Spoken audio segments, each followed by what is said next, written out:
0, 1. Let's get started.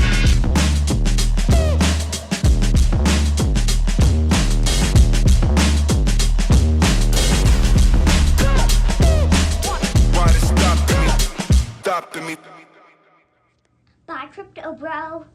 What's going on, crypto peeps? It's that guy again, Ball Deep Crypto, coming at you with another crypto piece here. It's going to be tailored around XLM, I know, per usual. That's just what your guy does. But we're going to be talking about anchors and crypto blockchains. Now, I know a lot of the stuff recently has been pretty boring. Apologies, AI, pretty boring. Anchors, pretty boring. Let's just kind of give you a breakdown of exactly who, how, what, where, why, when crypto is transferred, how it can be transferred out to local fiat or RWAs or tokenized assets. So let's get into it. Now, in case you didn't know, anchors are trusted intermediaries, e.g. banks, exchanges, or custodians in blockchain ecosystem like Ripple's XRP Ledger or the Interledger protocol. Its main functionality, it acts as a bridge between blockchains and traditional finance by holding fiat reserves and issuing redeeming crypto tokens, IOUs, pegged to real world assets, RWAs, like we just said. What it does do is enables cross-border transfers, liquidity provision, and atomic swaps without direct blockchain interoperability. This reduces friction in payments by verifying off-chain value and ensuring one-to-one redeemability. Now, anchors for cashing out to local currency. The user would send crypto to an anchor's address. The anchor verifies it, converts it to local fiat, USD, EUR, etc., depending on where you are in the world or what region you're in, and deposits it into the user's bank account. So, for instance, if I live in the US, so if I want to send USD, I would go and I would convert it to USDC, and I would send it to somebody in Thailand. They would get the USD payment, and they would convert it to BAC, I believe it is currently, and then they would be able to spend it in their local currency. So kind of how it works for fractions of a cent instead of the remittance fees, which are obviously high, 6 to 7% now. I mean, $7 per every 100, that adds up, people, instead of fractions of a cent. Now, they handle compliance, KYC, AML, exchange rates, and settlement speed, making cashing out seamless and low cost compared to traditional wires. So there we go. As it just says down there, I just told you exactly how you do it. Sorry, but I got something in my throat. Now, Stellar, main anchors by region, obviously based on the Stellar Anchor Directory, 69 total anchors as of May 2025, supporting 170 plus fiat currencies in the world. Here's the prominent ones. In the U.S., we've got Circle, a USDC issuer. We've got Franklin Templeton, which we know about, a tokenized funds. Stronghold, SHX for USD anchors. Shout out to SHX. Anchor Digital, BitGo. It focuses on stable coins and institutional RWAs here in the U.S.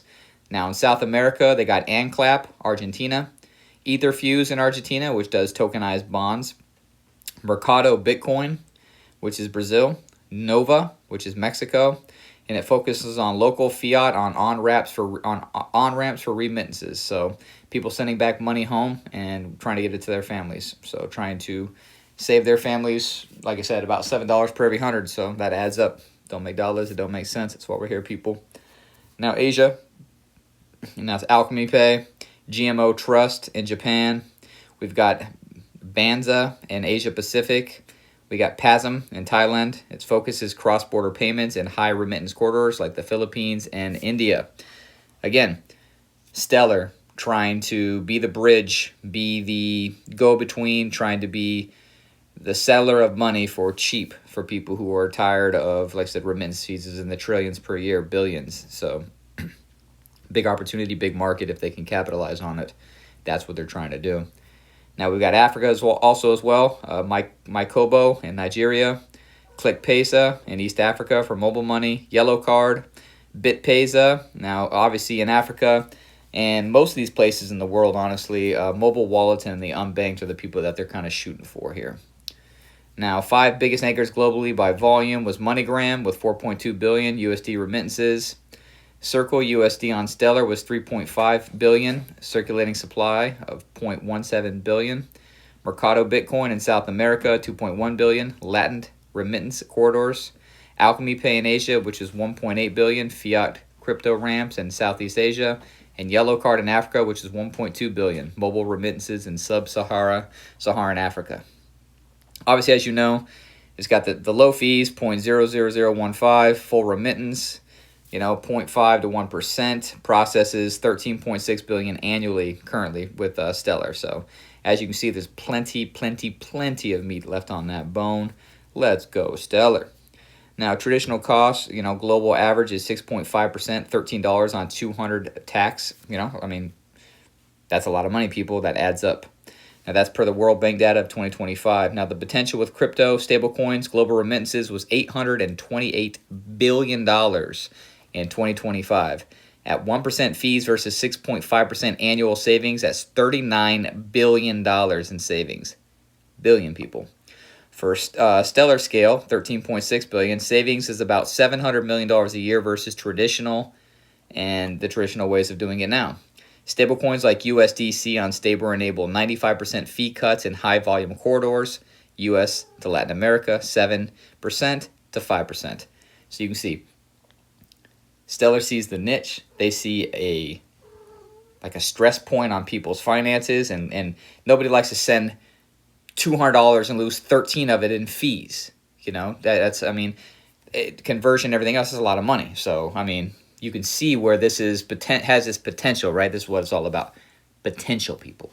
So this is what I think money will be, where the money's going, how money will move in the future. I think the youth are going to be moving more towards it. They already are. I just really feel like this is the future. That's why I talk about it. Could be completely wrong. It's just a guess, right? What does your boy know? He just knows what he knows. He looked into it. So I dove in a little bit about, obviously, these companies and everybody, these anchors that Stellar is going to be using. So, as we talked about, ANCLAP was in South America. It's tightly linked to Stellar's strengths in real-world payments, sub-second settlements, fees, seamless interoperability for fiat-backed assets. Basically, in high inflation regions like Argentina and Peru, this has driven adoption for remittances and savings. Users report getting 15 to 20% better exchange rates on USDC versus ANCLAP compared to cash markets. There we go. Now, with recent partnerships, like with the Beans app, which is a new app that's based, Stellar uses, are expanding access to digital money in Peru and broader Latin America. Potentially onboarding millions more users by simplifying wallet integrations and real-world spendings via international cards. There we go. Now, looking ahead, ANCLAP's potential rides Stellar's momentum in tokenized assets, Sorbonne. Come on, talk about that, Protocol 23, and the CBDC pilots. Stellar's network is seeing increased institutional use for cross-border efficiency, saving 99% on costs for firms like Franklin Templeton. Shout out to them. The Benji, which could amplify ANCLAP's role in regional expansions, such as U.S. Colombia transfers or forthcoming non-custodial wallets for daily crypto use. Now, analysts project Stellar XLM could hit $1 plus by late 25. Well, we don't care about that. We already know what's coming here, people. We just need time. We just need more adoption. We just need for them to flip the switch. Speaking of, since we just talked about money, let's just get it over with, out the way. This is not financial advice. Your boy makes $20 an hour. Anything he's telling you right here, you can find yourself. That's probably why nobody watches the videos hardly. But shout out to whoever does. I think you're smart, for listening to me. But what do I know? I'm talking to myself to a fucking computer here. So, anyways, back to it. It's your money. Do what you want to do with it. Not financial advice. This is just what your guy's doing. So, back to it. Now, with the Stellar's compliance-friendly design positions ANCLAP well for scaling to 10 million plus users if remittance volumes grow to 20-30% annually as forecasted. So there we go. Potential. More users, more network use, more inflows, more money, more TBL, more RWA, more USDC. Booda bing, bada bang. Here we go. Now, ANCLAP relies overwhelmingly on Stellar's blockchain as their core infrastructure. It's the backbone for issuing, trading, and settling all these stablecoin assets, ARS, and pen tokens. Obviously, as we know, anything that moves on Stellar requires what, people? The XLM fee. So, Burn, baby, burn. They don't custody funds, but act as an anchor to fiat rails using Stellar's decentralized exchange, which is really cool that Stellar's got its own DEX. Come on, people. This is big, big things. Secondary integrations include USDC and the Euro, EURT, for inflation hedging stablecoins, in partnership like Beans for mobile wallets, like we talked about. Now, we're going to talk about Etherfuse and its uses, Stellar for, and key benefits of using it. Now, we're going to go through, a few of these. It's probably going to be a long video. They're always freaking long, but I think this stuff is just kind of important. So we're just going to go over a little this and a little that of everyone, just to give you a heads up. Obviously, this is Argentina, South America still. So they use, for tokenization and issuance, they utilize Stellar for payments and remittances, which we've talked about, and the DeFi integration, supporting liquidity pools. Obviously, a March 2025 partnership with Aquarius, shout out to Agua, for CETAs-backed pools. Again, I'm long on Aquarius, I'm long on Agua because I believe in TradeFi, DeFi, TVL. I believe in the RWA growth of Stellar. I believe that Ethereum, ETH, trash, is way too expensive with gas fees and congestion, way too slow with their 15 to 20 transactions per second. That is not going to scale. I'm sorry, people, it's just not. And the more, when the institutions comes, when the DTCC comes, which I believe they're going to be using, I believe the FedFast now, amongst others, but Stellar's part of that blockchain. Obviously Franklin Templeton, Wisdom Tree. It's coming, people. It is coming. In my mind, could be wrong. Again, you already know my backstory. Anyways, so obviously benefits of using Stellar include efficiency and cost savings, which we talked about to ad nauseum. Security and compliance, as we talked about, ISO 222, KYC, AML. I know most people are like, oh, I don't want decent, I get it. I get the decentralized, but also you want to also be centralized. You want people to feel that security and everything else we talked about in the previous video. Now you've got stability and accessibility. Stable bonds offer inflation resistance and yields without crypto volatility. There we go. So we go. Obviously, in these countries that have got a fluctuating dollar and a deflationary dollar and everything else, holding it in a stable coin like a US-backed stable coin holds their value comparably at a better rate than the local currency does. So when they're ready to use their local currency, they can cash it out and get more bang for their buck instead of losing the value of their currency. The ecosystem synergy enhances DeFi, providing asset-backed liquidity, reducing reliance on volatile stablecoins. Now, the Etherfuse Stellar partnership is poised for significant expansion as part of Stellar's ambitious 2025 roadmap to tokenize $3 billion in RWA. We've talked about that before. It's a 10x increase from their $290 million at the end of 2024. Now, while powering $110 billion in annual RWA transaction volume, Etherfuse's focus on Latin America debt, Mexico and Brazil, could contribute substantially to this, unlocking billions in untapped emerging markets assets and attracting global institutions, obviously like Franklin Templeton and Wisdom Tree, already on Stellar. Now, what it does, the growth potential for market expansion, it targets underserved regions with high remittance flows, Mexico's $60 billion plus annual inflows. There we go. Like I said, people, lots of meat on these bones here, lots of potential here, lots of opportunity. Potentially scaling Etherfuse's user base and RWA TVL through Stellar's payment optimized networks. Now, everybody likes to say, oh, Amazon, how it ran forever, right? It just did nothing forever. But what they were doing while it was doing nothing, and it was steady, steady, steady as they were laying the rails. And to me, this is Stellar. They're just going around like Mario and Luigi and laying the plumbing. Laying the plumbing. It's Mario. It's Mario. That's what they're doing, people. In my opinion, this is what I see, But what do I know? Again, now adoption drivers, integration, obviously, of stablecoins could boost Stellar's DeFi TVL with liquidity incentives, driving providers for high-yield, low-risk pools. You've also got the broader impact, positions Etherfuse as a top-compliant RWA issuer with projections for multi-chain growth, amplifying network effects. You've got cost reductions, obviously, as we said. Stellar could save 5 to 7% on traditional remittance fees, which we've talked about, faster settlements, seconds versus days, and this backed by sovereign assets. This sets Setup minimizes volatility exposure, potentially saving investors 2 to 4% in opportunity cost for safer yield-generating holdings. Now, what other blockchains does Etherfuse use? Of course, they don't just use Stellar. They use Solana. Nah. Base. But that's what the base is. What Coinbase. So I've used it. Whatever. Like I said, you guys know how I roll. I talk about the coins that I like. So I'm in on Stellar. I'm just not into Solana. I can't afford Solana. I don't trust it. Whatever. Base, I'm not really a Coinbase guy. I use, crypto.com. I use Uphold. Not really a fan of Uphold either, but, I've used Coinbase, and I've used Base to move stuff around. I just don't really like I didn't like it, so it wasn't for me. Now, key partners beyond Stellar include investors, White Star Capital, North Island Ventures, Fuse Capital, Solana All-Stars, and Alice Ann Schwartz, whoever that is.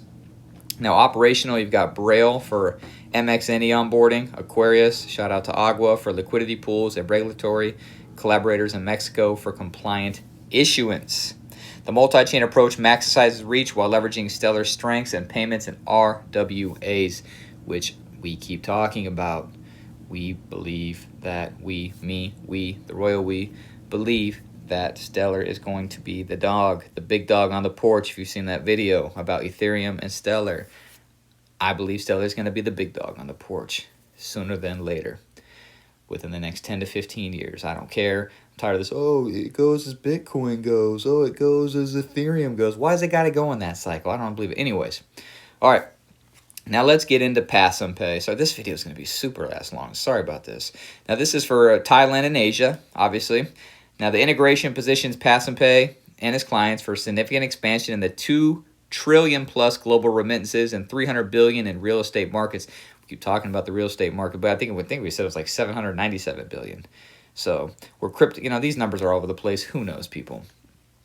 It could be more, could be less, could be. Who knows? Where crypto adoption is rising. 20% year-over-year growth in crypto real estate deals per industry reports. That's going to be huge. I'm telling you, real estate. Tokenized assets. It's coming. It's coming. Growth potential. Now, Stellar's focus on financial inclusion aligns with Passion Pay's tools for automated payments and API integrations, enabling scalability for e-commerce on DeFi apps. So there we go. Obviously, they highlight business revival in restricted regions with 65 plus coins supported. Adding Stellar broadens appeal to XLM holders. Stellar's TVL has grown 150%, as we said. It's going to continue to grow. And Pass and Pay's own expansion from 40 to 65 coins under 2 years suggests room for deeper Stellar features like smart contracts. Sorabon, people. Sorabon.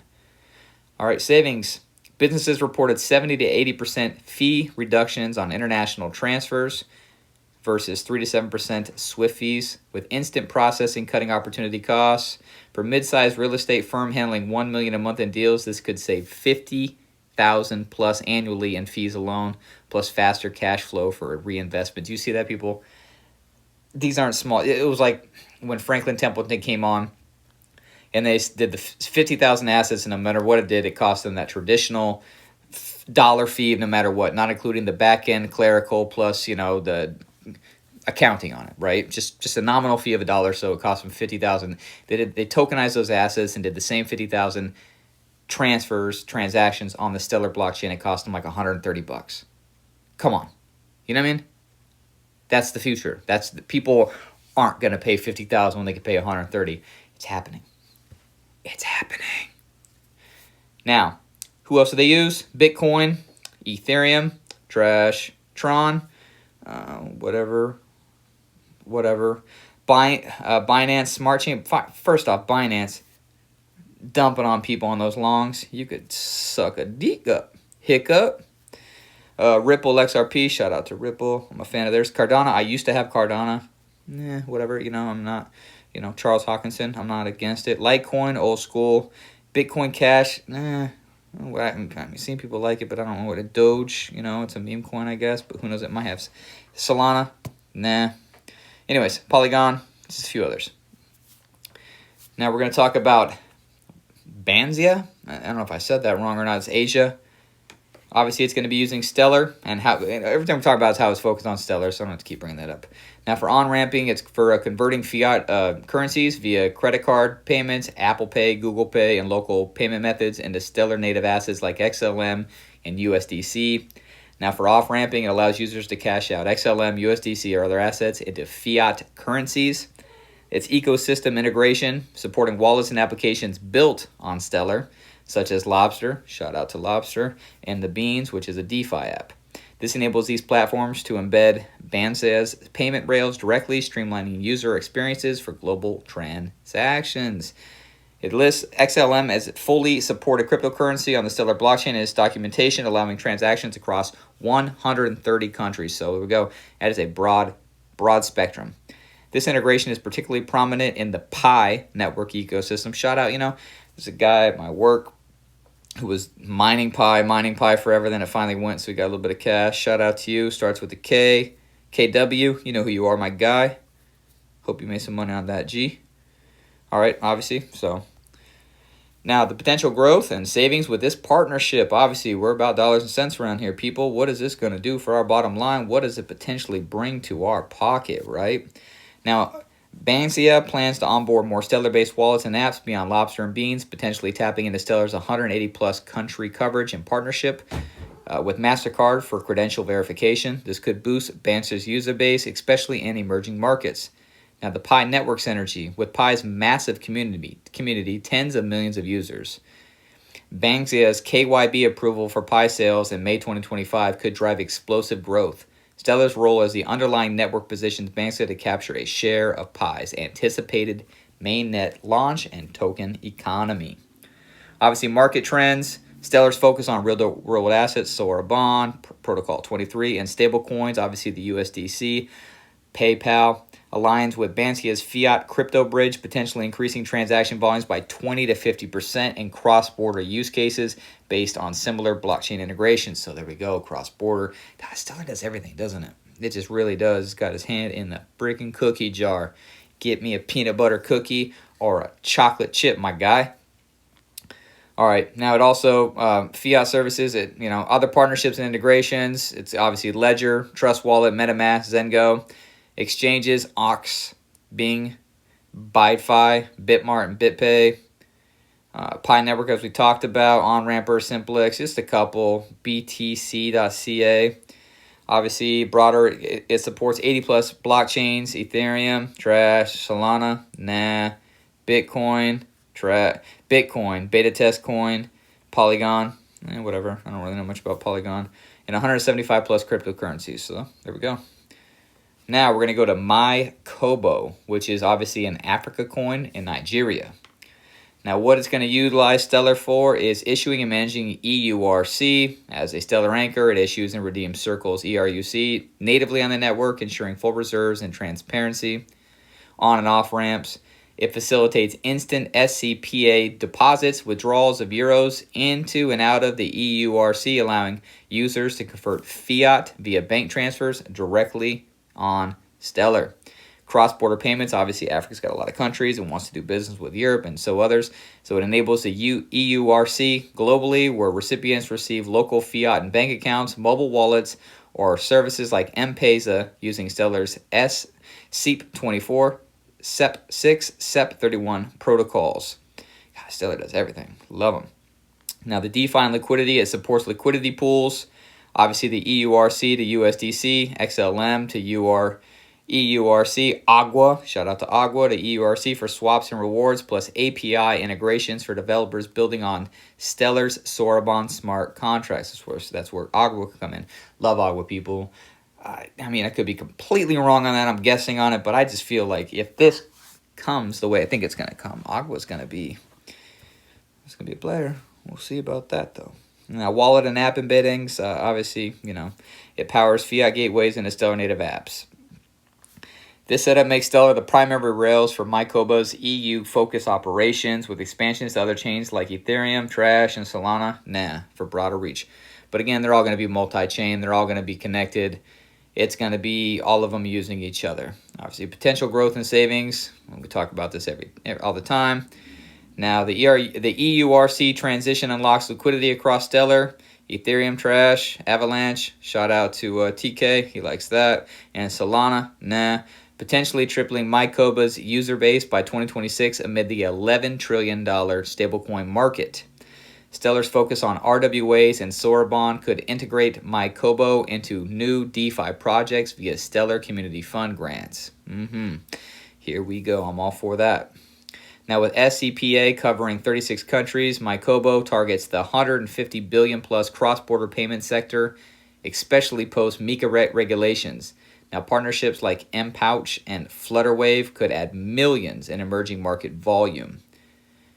Obviously, we got the SCF-funded initiatives with EURC Sorabon ramps positions Mycobo for a 20 to 50% annual growth in transaction volumes fueled by Stellar's 180-plus reach and rising stablecoin adoption. Africa's very big. Actually, they use a lot of stablecoins. They're actually ahead of the curve, in my opinion, as far as using mobile phones for payments and using, as we've touched on about Ethereum, So, obviously, we talked about, savings 50 to 75%, scalability. We've talked about all that and everything. This partnership could drive Mycobo's volumes to 500 million plus annually by 2027, mirroring Stellar's growth and similar anchors. We're talking about a lot of money here, people. A lot of integration potentially. We just, let's hope this is the one, right? Let's go.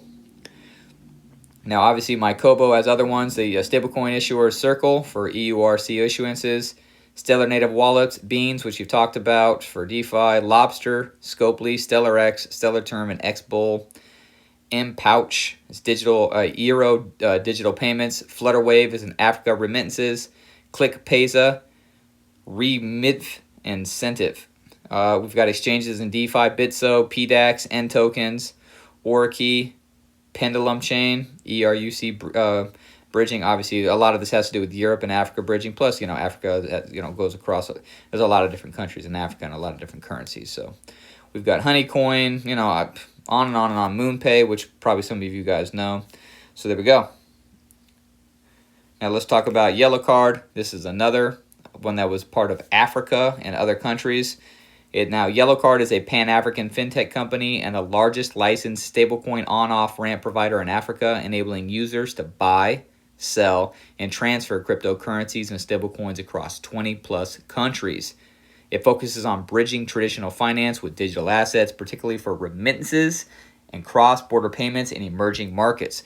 Remittances, that's a big word. That's what they want to do. They want to ease the pressure and capitalize on that market and take away the brunt of 7%, $7 for every 100 that people are paying approximately. Now, obviously, here we go, talking about again, market expansion. The integration has already reached millions of users in 20 African countries, driving stablecoin adoption amid rising demand for affordable remittances. Africa's remittance market exceeds $100 billion annually. Woo! With the Visa partnership, Yellow Card is accelerating into CEMEA, the Central Europe, Middle East, and Africa, and plans to further roll out to Latin America and Asia by late 2025, capitalizing on Stellar's low barrier entry for global payments. Africa, do a business everywhere. They've got everything there. Oil, tar, minerals, everything. Everything is in Africa. So funding and scaling, obviously, they raised some money for it. This earmarks API enhancements, widget projects, and stablecoin infrastructure directly fueled by partnership like Stellar to grow transaction volume and user base. Now, the savings, obviously, of course, 80-90%, blah, blah, blah. We've gone over that to ad nauseum. They expect revenue growth 2 to 3x in the next 12 to 18 months by expanding into high remittance corridors like Africa to U.S., Europe. Now, here's some of the people that they're using already currently for USDC. Base, Solana, nah. Ethereum, trash. Celo, Stellar. Then you've got Tron, you've got Polygon, Celo, Solana, nah.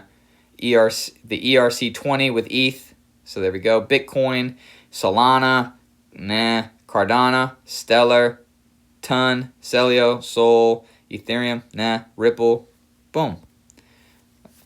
Now, beyond blockchains, Yellow Card partners with Visa for stablecoin settlements and cross-border expansion. They're also working with Stellar Circle, which we know was the USDC. Lightspark, obviously we know about Lightspark. We've heard about Lightspark. They work with who? Velo in East Asia. Shout out to them. So this could be the East Asia to Africa corridor. I think I talked about that in my Velo video if you want to scroll down. If you haven't watched it already, touch yourself up on it a little bit. Alchemy Pay, we've talked about them numerous times for fiat to crypto gateways. And other fintechs like Flutterwave. There we go. Now, this multi-network strategy allows Yellow Card to route transactions via the cheapest, fastest chain, enhancing resilience and user choice. That's what it's all about, right? Money and what people want to use. Now, let's talk about ClickPesa. It's an East African, and like most of these are mobile. When it comes to Africa, they're very, very, very mobile-centric. So ClickPesa uses Stellar primarily for cross-border payments, remittances, and tokenized lending. Do you guys see the theme yet? Blah, blah, blah, blah, blah. User deposit local fiat via the M-Pesa and the Stellar accounts, converted to assets like USDC, send them globally via the Stellar's DEX, and remittances and payouts is instant, asset issuance, and DeFi lending. Now, it says the ClickPesa Debt Fund, launched in October 2024, uses Sora Bond for automated loans to microfinances and SMEs. Boom. Sora Bond. Love it. Obviously, let's talk about potential growth. That's why we're here. In Q3 of 2025, Stellar's partnership, ClickPesa, with Flutterwave and PAPS drove low-cost transfers across Africa, tapping into that 50+ billion remittance market. ClickPesa's focus on East Africa positions it for 2 to 3x volume growth by 2026, especially with USDC's Q1 2025 global integrations. The debt fund targets SME funding gaps, offering 12% APR to attract global investors while scaling local lending, evidenced by its second place in Circle's Unlocking Impact competition, unlocking $50K in exposure. Plans for a lenders initiative was launched. Okay, so we're getting out of savings for a $500 remittance. Traditional fees cost $25 to $35. Stellar saves $20 to $30 per transfer via near zero network costs and real-time FX. High volume SMEs save thousands annually on payouts. That's big. So 25 to 30 to where Stellar takes it down to basically $5. Maybe less. Traceable loans cut out default risk by 20-30% for microfinances. Automation via Sora Bond reduces operational overhead by 50%. Overall, the partnership yields 90% cost reductions in cross-border ops, mirroring Stellar's broader African impact. Booyah. Now, who else is ClickPesa using? Obviously, Circle. Seeing a trend there. Circle's everywhere. I think it's going to be one of the biggest stablecoins in the world if it's not already. Blend, Zyclo Labs, microfinance institutions, M-Pesa, Lobster, of course, Flutterwave, we heard them, MoneyGram, and on and on. Now, BitPesa, obviously, is also now known as AZA/DLocal. It's Pan-African. It's another African coin. It was founded in 2013 in Kenya. It was an early pioneer in blockchain-based remittances and cross-border payments across Africa, initially leveraging Bitcoin to slash costs for businesses and individuals. Now, in 2019, it was branded to AZA Finance, and like I said, it's just been acquired by DLocal. So, in a deal valued around $150 million, pending regulatory approvals to deepen penetration in Africa's $100 billion+ remittance market. This acquisition integrates AZA's African expertise with DLocal's global merchant network. Now, some of the key factors, obviously, working with Stellar, we know, obviously, all this stuff already. USDC pegged 1-to-1, the low cost, seconds to days. Now, the growth potential. Now, with the DLocal acquisition, unlocks DLocal's 900+ payment methods across 40 countries, potentially tripling AZA's volume and remittances. Already $1 billion+ processed annually. So we're talking about a $1 to $3 to $4 billion annually, and so there we go. Big shout out to that. Now, Stellar's stablecoin focus aligns with Africa's 40% stablecoin adoption surge, 40% in 2025, targeting underserved corridors like Nigeria to U.S. Funding and scaling. AZA gains DLocal's $2 billion+ valuation backing for API enhancements and DeFi pilots. Stellar integrations position it for grants from the Stellar Development Foundation with plans for Latin America expansion by 2026. Now, adoption trends. With mobile money interoperability, AZA could hit 5 million plus users by the end of 2026, capturing 10 to 15% more of Africa's remittance inflows amid rising digital finance. Projected 500 billion market by 2030. Shout out to that. Now, savings we already talked about. We know we've talked about the ad nauseum. Enterprises 50%, traditional cost 50 to 70, drops this to 10 to 20, 70 to 75% savings. So there you go. Stellar, out here saving people money. We're going to end it on that note. Holy cow, this thing might be an hour long. But this is what anchors do. This is why it's important in all these relationships that they have. This is the plumbing, right, people? Do you see the plumbing? Do you see how they're going about it, right? They're integrating. They're building it. They're seeing where the stress is in the region. How can they make money more efficient, more accessible, more cheaper? How to keep more money in the end, in the sender to the receiver's pocket at the end of the day. You know, nobody likes that feeling of paying high fees to transfer your money so somebody in the middle can middleman you and take all your cash. Funk that, dude. Nah, bruh. Don't think so. That's what Stellar says. Stellar's out here telling everybody, nah, bro. We gonna make it better. We gonna make it more efficient. We gonna be compliant. We're gonna give people an easier path to get the money to where it needs to, faster, cheaper, and more efficient. That's all I got on this video. I hope you enjoyed it. Like I said, hopefully somebody watches it. If you don't, it's out here in case somebody ever comes across it and they want to know what this is. So hopefully it's informative. Leave a like, subscribe, share, or don't. I just hope you get what you needed out of it. Like I always say, chase a check, never chase a bit.